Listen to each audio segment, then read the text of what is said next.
So I want to try to start at the beginning here. I'm just going to take, because we deal with a lot of practice owners, and most of our clientele, people that are listening to this, are like veterinarians and dentists and physical therapists and such. And okay, so I have maybe 10 to 15 employees, right? What do I have to worry about with this? I mean, that's a pretty broad question right there, but like, where do I start with your area of expertise to help protect myself with having this many employees?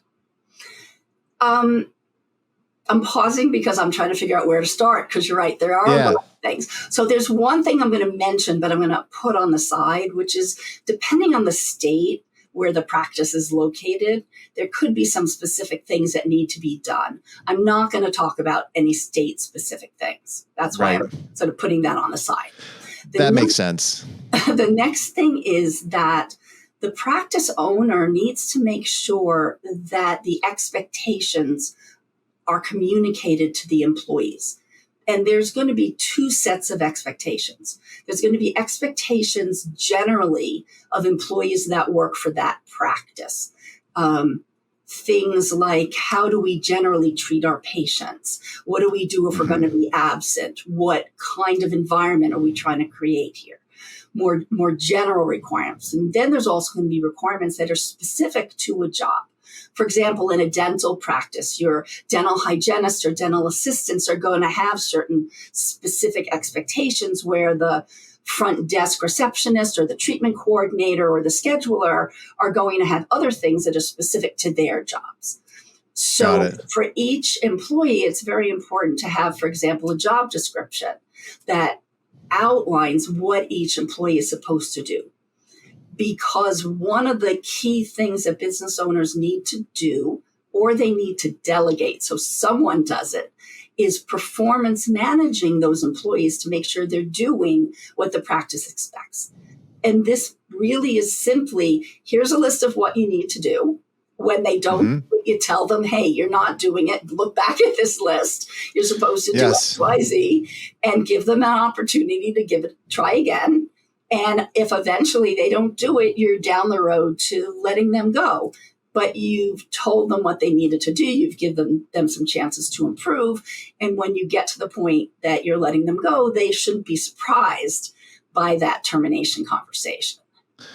That's excellent. So there's really two tiers. It sounds like there's something that you said, you have something in writing that of the expectations of the kind of employee that we expect you to be just in general. And then there's also the expectations for your particular job. And that's something that needs to be written up, obviously by the owner, as part of their policy and procedure handbook, or is that a separate conversation?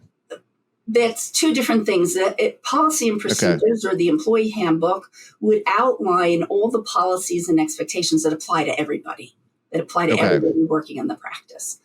A job description, or perhaps process and procedure memos that prior occupants of that job may have written up and said, hey, I find it easy to do this. Or let's say somebody is getting supplies for the practice and they say, here, use this vendor, and here's who you talk to, and here's how you get discounts. And they, write a more specific procedure memo than you would put in a job description. The job description and that procedure memo are specific for a job. Yes. Why is this so hard to do? Is it just? It's a really good question, but let's take your client base. If you're looking at dentists or veterinarians or other types of doctors or medical practitioners, those people are the people that are doing the service delivery for their business. They're most often not the ones actually running the business. And for that reason, I generally recommend that they need somebody, whether it's a general manager, an office manager. Sometimes they have a front desk, or front of the practice manager, and then a back of the house manager that do more of the actual managing of the behind the scenes, rather than, like I say, because I have a lot of dentist clients as well and doctor clients.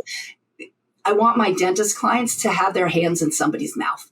That's what they should be doing. They should be delivering. That's how they make their money.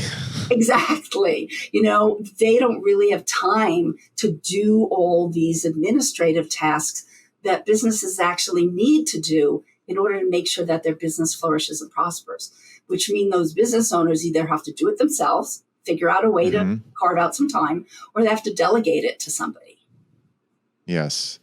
And either way, it's seemingly going to take away from their production. But it's, I look at this too, especially when a lot of these dentists or whoever it is are going to sell their practice and they don't have these things in place.